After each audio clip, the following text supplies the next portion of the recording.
السلام عليكم ورحمة الله وبركاته.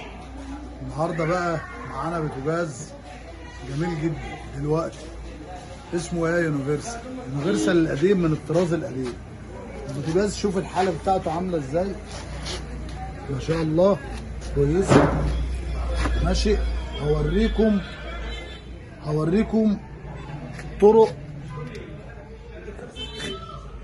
خليكم معايا وتابعوني اوريهولكم كان هو ازاي الاول. تابعوني لاخر الفيديو. انا ايه قلت اوريهولكم كده قبل ما اشتغل فيه ماشي. طبعا كل البوتاجاز كده اهو، شوف البوتاجاز، يعني ربنا يسترها علينا بقى ونشوف احنا هنعمل ايه. دي اللي انا عملته بس ماشي اهو.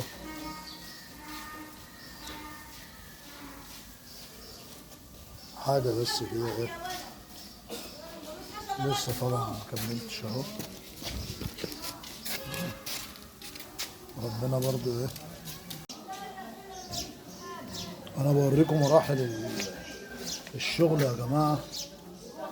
شوفوا يا جماعة بهدلة ولا شوفوا الحاجات دي. طبعا بعد ما اشتغلت شوية ونضفت شوية برضك،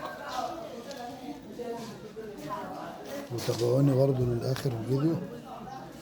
بس بالله عليكم يعني اللي يعجبه شغلي يعمل لي اشتراك ويكلمني في الكومنتات، يقول لي الله ينور اي حاجة، ربنا يعينك.